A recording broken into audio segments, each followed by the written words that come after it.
Hello and welcome to the first Haskell News of the fall 2010 semester. I'm Eli Anderson. The 22nd Annual Indian Art Market took place on the weekend of September 11th and showcased Native American art in all mediums from every corner of the United States. Whitney Youngman has the story.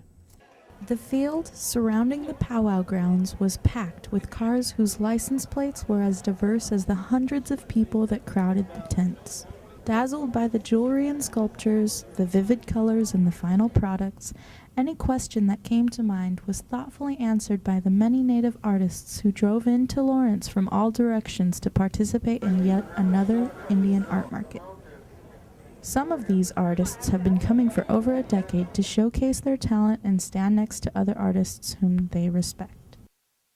Oh, I enjoyed it. It's coming back to my home area. I don't live here, but I used to live close by. So where are you from? South Oklahoma, southeast Oklahoma. I'm from Santa Fe, Albuquerque. Do you have the same spot? Usually, yes. This is about my 16th year now. Prior to that, I was superintendent of education of the Indian School in Milwaukee. Well, I come from 4 generations of blacksmiths, and I work in copper. And copper comes in all different forms, and this is called the Iroquois floral pattern on this, and it's a common pattern for my tribe. Both men and women wear it on their outfits. Specifically, this is my first market here in Lawrence, the Haskell. So I worked for the Institute of American Indian Art as a teacher, professor for 30 years. Most of my work right now is ceramic. I worked on the wheel, but most of my work now is all hand-built. Some of my stuff back here is multimedia. I love to teach, and that's what I've been doing a long time, and I really enjoy that. In addition to the artists, visitors were treated to Native American dance presentations by the United Pueblo Council and the Haskell Intertribal Club. Miss Haskell also made an appearance.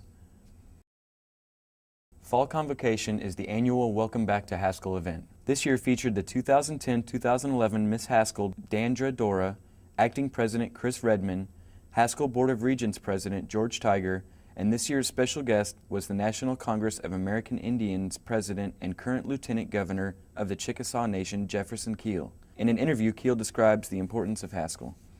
Haskell Indian Nations University represents something for our students that I believe can be a gem, a jewel in Indian education.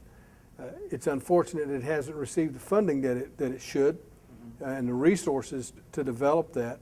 But I think it's something that our students can be proud of later on. You can go back and look back on your education experiences and say, you know, I went there at a difficult time back in the day, and those kinds of things. So for me, it's just I love work. I work for Indian people, and I just enjoy being around Indian people. And for me to come and talk to students and encourage them in any way, I look forward to that. In sports, both the men's and women's cross-country teams competed in their first race at the Baker Invitational. The women ran first as senior Lenora Loretta led the team and was first Haskell runner to cross the finish line in a time of 18:07. Joelle Mansfield crossed second in 18:29 and Fauna Lee was third for Haskell. The team placed 9th overall. On the men's side, Thomas Zuni was the first Haskell runner in at 16:47. Cordry White Dog crossed second at 17:36, and Joshua Munson was third for Haskell.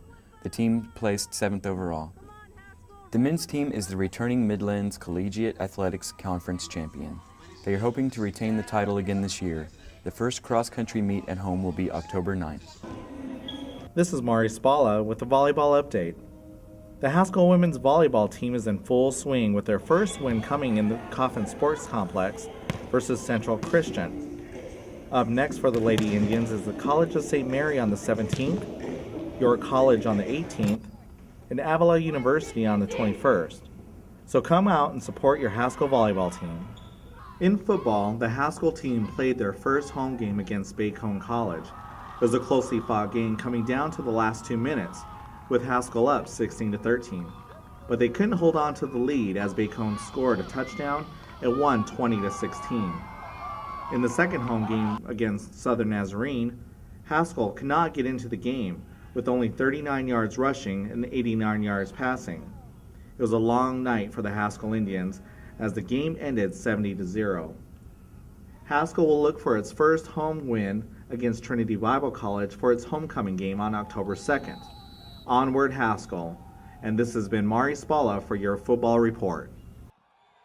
Thank you for watching this edition of Haskell News. Don't forget to check us out on YouTube and Facebook. I'm Eli Anderson, and we will leave you with some more footage of the Haskell dancers at the Indian Art Market.